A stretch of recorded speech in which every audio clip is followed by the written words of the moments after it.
दर्द का रिश्ता होता है। उसने कहा है कि मेरे रूम का बंदोबस्त हो गया है, लेकिन मैं तब तक इस घर से नहीं जाऊंगी जब तक सच्चाई का खुलासा नहीं हो जाए, जब तक फूफा जी के माथे पर ये कलंक जो लगा है वो मिट ना जाए। सुरभि, तुम इतना सोचती है, उसके लिए थैंक यू। उन्होंने तो कह दिया कि वो माता जी को बहुत प्यार करते हैं और उनकी बात मैंने मान भी ली, लेकिन मैं अब आगा इस बात को भी नहीं कह सकता कि मैं माता जी को कितना प्यार करता हूं। मुकुंद प्रसाद ने उन्हें कैद करके रखा है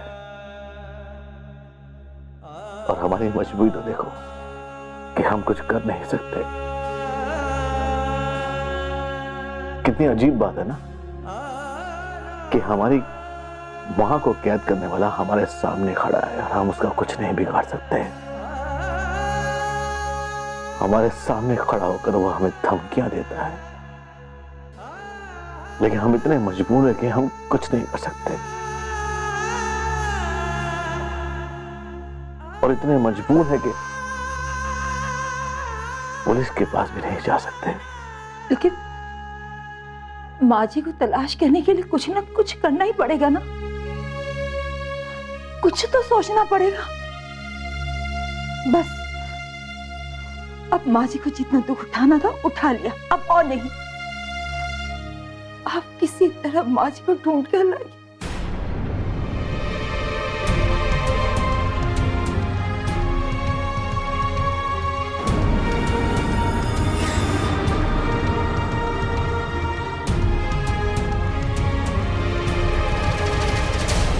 क्या उस मुकुंद प्रसाद की धमकी की वजह से हम दादी माँ को तलाश करना छोड़ देंगे पापा? नहीं बेटे, हमारे जीते जी तो ये तलाश खत्म नहीं होगी। हम माँ को तलाश करने की पूरी कोशिश करेंगे। हाँ, अब सवाल ये उठता है कि माँ को हम तलाश करें तो करें कहाँ? अगर मुकुंद प्रसाद ने माँ को कैद करके रखा है तो माँ को तलाश करना थोड़ा सा मुश्किल होगा। कोई ना कोई रास्ता तो जरूर होगा। माँ वहां पर कैद में रहे तो हम लोग यहाँ घर पे कैसे सुकून से रह पाएंगे? श्रावणी, हमारी ये मजबूरी है कि हम पुलिस की मदद नहीं ले सकते और मुकुंद प्रसाद इस बात का फायदा उठा रहा है। वो जानता है कि हम डर से कहीं फंस न जाए, पुलिस की मदद नहीं ले सकते, पुलिस के पास नहीं जा सकते। और मुकुंद प्रसाद ने यह बात खुलकर हमारे सामने कह दी। पुलिस के पास क्यों नहीं जा सकते पापा?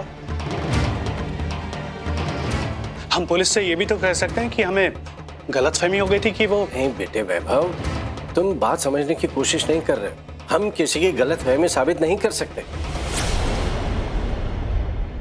और ये बात बार बार मुझे याद मत दिलाओ। मैं टूट गया हूं बेटे, एकदम टूट गया हूं।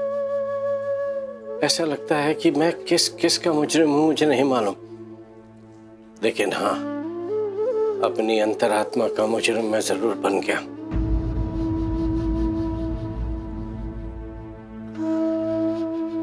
आप लोग निराश क्यों हो रहे हैं? आप लोग दादी माँ को लेकर उदास है ना? देखिए, मेरा मन कहता है दादी माँ ठीक होंगी, जल्द उनका पता चल जाएगा।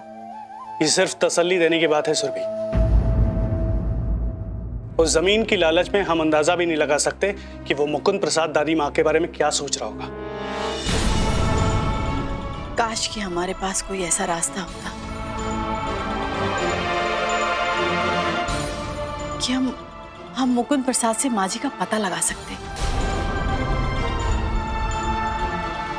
श्रावणी, ऐसे लोग इंसान के भेष में शैतान हुआ करते हैं। हाँ, हमने गुनाह जरूर किया, लेकिन ये एक ऐसा शैतान है जिसके सर पर लालच सवार।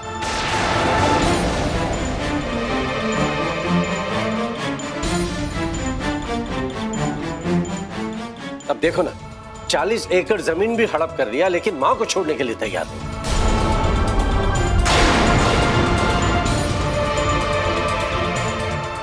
मैं आप लोगों को कैसे बताऊं कि सच कुछ और है। जिसे आप लोग मुजरिम समझ रहे हैं वो आपका मुजरिम है ही नहीं। आप लोगों का मुजरिम आपके ही घर में बैठा है और मेरी मजबूरी यह है कि मैं इस बात को साबित भी नहीं कर सकती।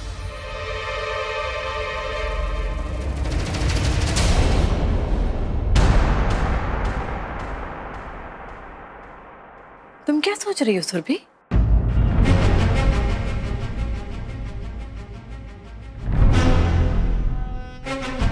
जी कुछ नहीं।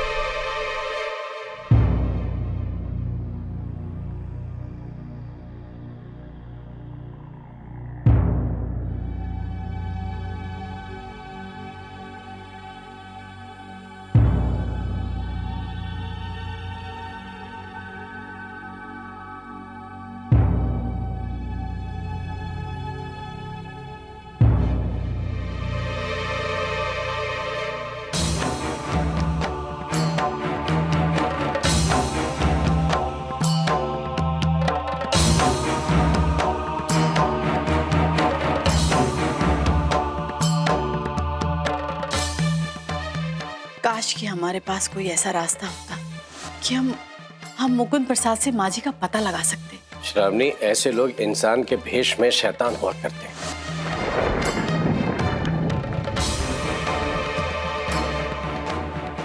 हाँ, हमने गुनाह जरूर किया है, लेकिन ये एक ऐसा शैतान है जिसके सर पर लालच सवार।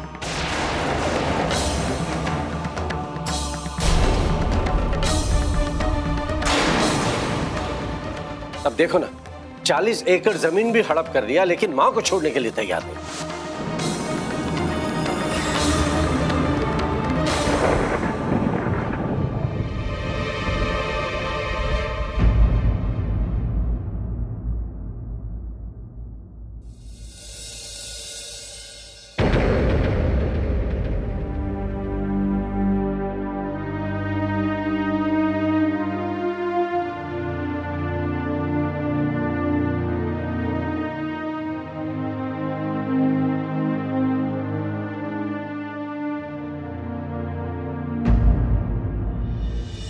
मैं जानता हूं सुरभि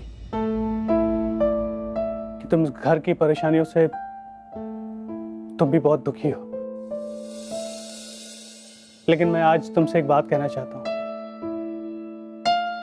कि तुम इस घर की परेशानियों से तुम्हारे खुशियों पर कोई असर नहीं पड़ेगा। वैभव जी, इस घर में रहते हुए मुझे इस घर से अपनापन महसूस होने लगा है और जहां अपनापन होता है वहां सुख और दुख एक हो जाते हैं। यही तो अपनेपन का सबूत है सुरभि, और यही वजह है कि घर का हर मेंबर तुम्हें अपना मानने लगा, तुम्हें लेकर सपने देखे जाने लगे। तुम्हें भी तो ये महसूस हुआ होगा सुरभि कि सबकी आंखों में तुम्हारे लिए कैसा सपना पल रहा है। पर हर सपने अपने तो नहीं होते ना वैभव जी। जिन आंखों में कुछ सपने पलते हैं उन्हीं आंखों को वो आंसू भी दे जाते हैं। लेकिन सपने भी तो वही सच होते हैं सुरभि जो आंखों में पलते हैं।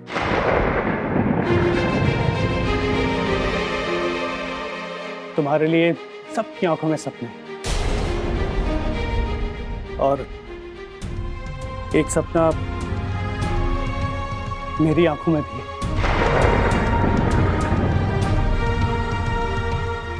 मैं नहीं जानता कि सपने को क्या नाम देना चाहिए, लेकिन सपना तो वही है कि माँ और पापा का सपना पूरा हो।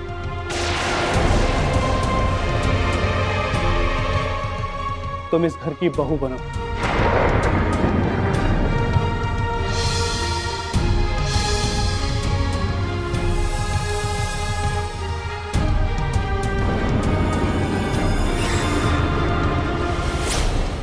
हाँ सुरभि, अब तो मेरा सपना तुम ही हो। ऐसा लगता है जैसे मेरी तकदीर तुम्हें इस घर में लेकर आई थी।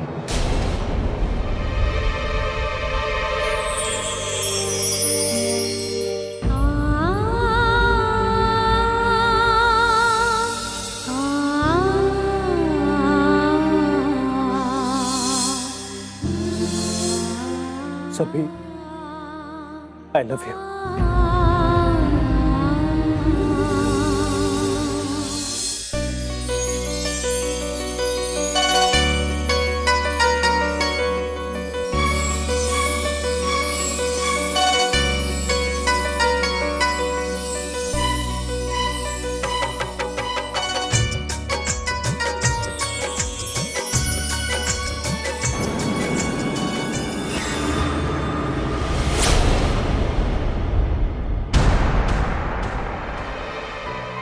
क्या हुआ सुरभि?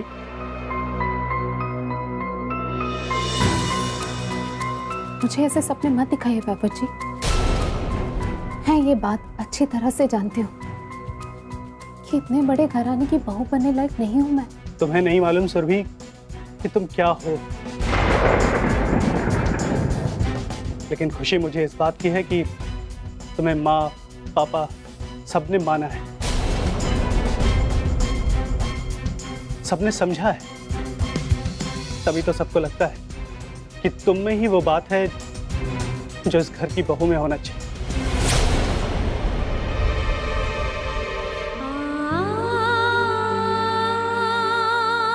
ये कुछ और नहीं, ये तुम्हारी अच्छाइयां हैं जो मैं खुद को चाह कर भी रोक नहीं पाया और तुम्हारे सामने कहना पड़ा कि मैं तुमसे बहुत प्यार करता हूं।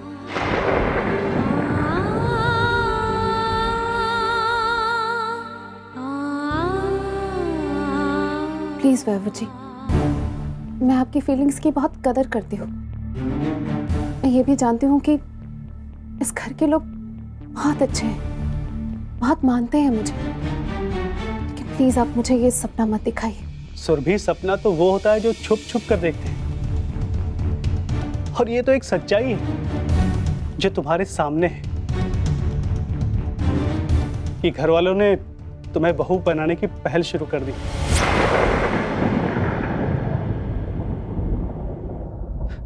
और माँ को बहू की बड़ी ख्वाहिश है और मैं चाहता हूं कि उन्हें बहू उनकी पसंद की ही मिले, यानी कि तुम।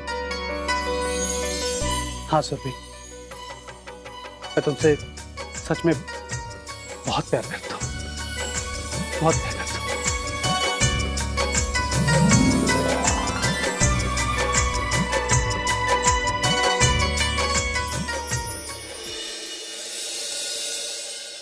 पापा वो लोग यहाँ से गुस्से में वापस लौटे और सुरभि उसी घर में है।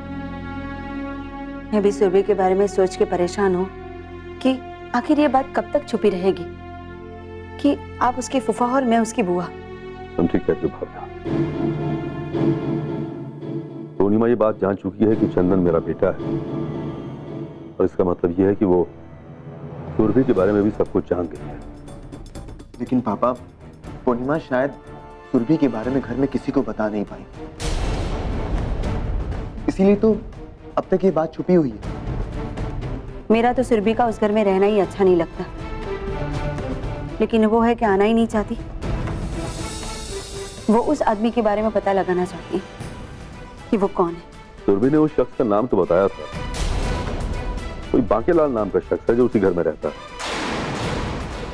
लेकिन उस पर तो हमें सिर्फ शक है, उसके खिलाफ कोई पक्का सबूत तो है नहीं। अब हमें सोचना यह है कि हम कैसे वो सबूत हासिल करें जिससे ये सबके सामने साबित हो सके कि इस पूरी साजिश के पीछे उसी बांकेलाल का हाथ है। इसीलिए तो सुरभि वहां रह रही है। सुरभि के लिए इतना आसान नहीं होगा। जब बांकेलाल को पता चलेगा कि सुरभि हमारे रिश्तेदार है, तो क्या वो चुप रहेगा? मुश्किलें तो है माँ, लेकिन वहां के हालात के बारे में सुरभि ही अच्छी तरह समझ सकती है। तुम एक काम करो, तुम कल सुरभि को फोन करो और उससे कहो कि इन सब में अपनी जान को खतरे में डालने की जरूरत नहीं है। उसे जो भी करना है इस बारे में ठंडे दिमाग से सोच समझ कर फैसला करें। जी ठीक है, मैं कल ही सुरभि को फोन करती हूँ। वैसे भी वो लोग घर लौट के गए तो इसी बारे में चर्चा हो रही होगी कि माँ जी कहाँ है, कैसी है। मैं कल फोन करती हूँ।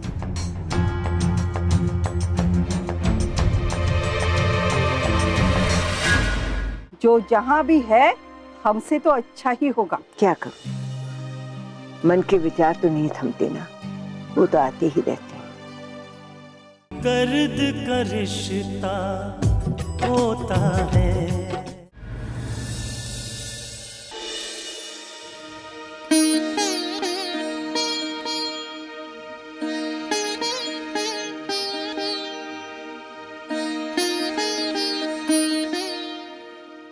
दीदी कैसी तबीयत है आपकी? ठीक हूँ बिल्कुल, बस जरा सी बेचैनी है। आप हमें तो समझा रखती रहती है, लेकिन खुद ना वक्त पे खाती है ना अपना ख्याल रखती है। देखिए ना, अभी भी आप काम कर रही है। क्या करूं, जब घर की याद आ जाती है तो मन बहुत बेचैन हो जाता है। पर दीदी जब आप उदास होती है ना तो हम लोगों को भी अच्छा नहीं लगता। हाँ। क्या सोच रही हो दीदी? कल रात को मन में ये विचार आया कि वो बांकीलाल, वो जो मुझे यहाँ छोड़ कर गया था, मेरे जेठ का बेटा है, वही जो अपने हिसाब से छोड़ने के बाद वो केवल एक बार यहाँ आया और उसने मेरी बात कराई थी मुकुंद प्रसाद से, लेकिन थोड़ी सी बात कराई, पूरी बात ही नहीं करने दी। तो इसमें परेशान होने वाली कौन सी बात है दीदी? जब ये बचपन में नाटक किया करते थे तो अमरनाथ लंबा चौड़ा बहुत होशियार, हमेशा वो कृष्ण बनता था और केदारनाथ कहता था मैं तो अर्जुन ही बनूंगा। और ये बांकीलाल ये कहता था मुझे दुर्योधन बनाओ नहीं तो शकुनी। ये मुझे एक बार यहाँ छोड़कर गया, उसके बाद दोबारा कभी नहीं आया। फिर मन में ये विचार आया, ये मुकुंद प्रसाद को कैसे जानता है और कब से जानता है, उसका नंबर कैसे उसके पास है। मेरी जब बात कराई तो वो पूरी बात नहीं होने दी। ये तो आप ही समझ सकती हैं। मुकुंद प्रसाद से जब बात हुई तो ऐसा लगा कि वो कुछ परेशान है। क्या वजह हो सकती है उसकी परेशानी की? हाँ, मुझे ढूंढ रहा था और बात हो रही थी, ये तो मैं समझती हूँ, लेकिन कहीं वो तो परेशानी नहीं थी। आप बस हमेशा यही सोचती रहती। आप ज्यादा सोचा मत कीजिए, सोच सोच कर अपने आप को बीमार कर लेंगी आप। जो जहां भी है हमसे तो अच्छा ही होगा। क्या करूं, मन के विचार तो नहीं थमते ना, वो तो आते ही रहते हैं। मैं जब दिल्ली में थी तो क्या क्या सोचा करती थी कि पोता पोती जल्दी बड़े हो जाएं, मैं उनकी शादियां देख लूं। मेरे वैभव, पूर्णिमा कितने बड़े हो गए होंगे अब, कब उनकी शादी होगी? जब उनकी शादी होगी तो क्या मुझे पता चलेगा?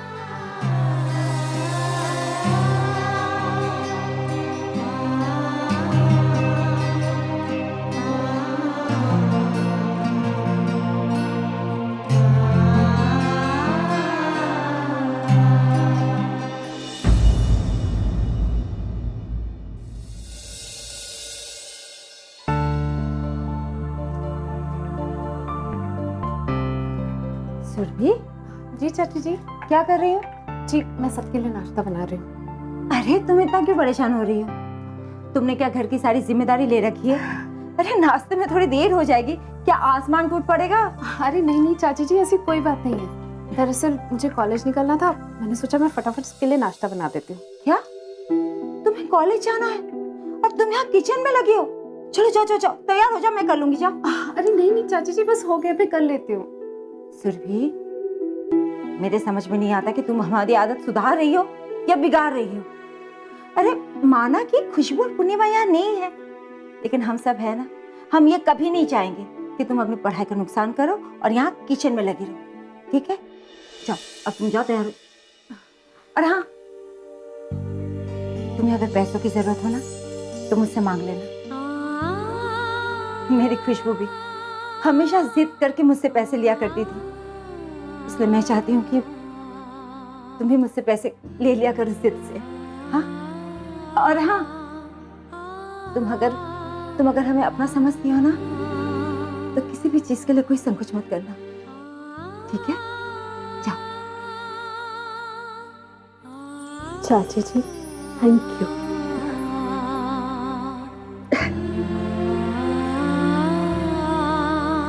जाओ।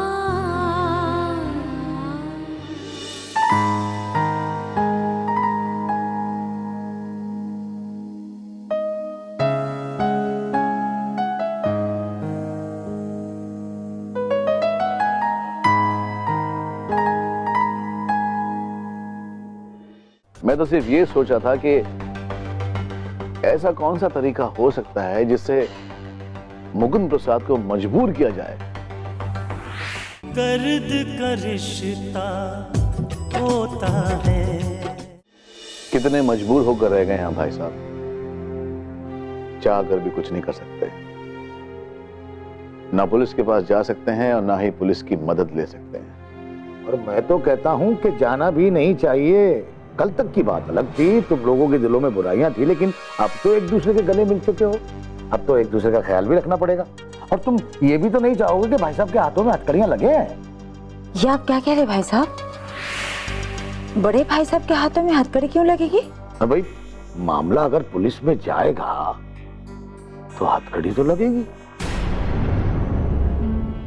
भले ही माता जी जिंदा हैं, लेकिन उन्हें मारने की कोशिश तो की गई थी ना अपने हिसाब से। अगर मामला पुलिस तक गया और कहीं भाई साहब के मुंह से ये निकल गया कि तुम भी इसमें शामिल थे, तो तुम भी लपेटे में आ जाओगे। भाई, इस बात की सलाह तो मैं तुम्हें नहीं दे सकता अपने हिसाब से। हाँ जी, अब ऐसी बात तो दिमाग में मत लाइएगा। अरे मैं कोई भाई साहब को दुश्मन नहीं हूं। मैं तो सिर्फ ये सोचा था कि ऐसा कौन सा तरीका हो सकता है जिससे मुकुंद प्रसाद को मजबूर किया जाए कि वो हमें मां का पता बता दे। आप चिंता मत कीजिए। जब हमें ये पता चल गया कि माँ जी जिंदा है, तो माँ जी तक पहुंचने का रास्ता भगवान हमें जरूर दिखा देगा।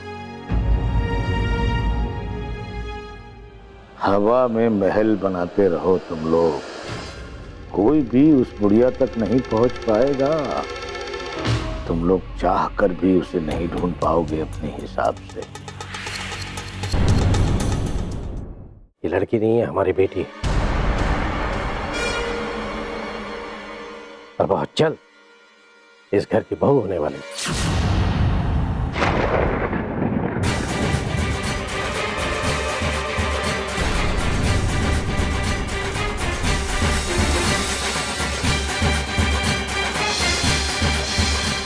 तुम किसी और से तो प्यार नहीं करती?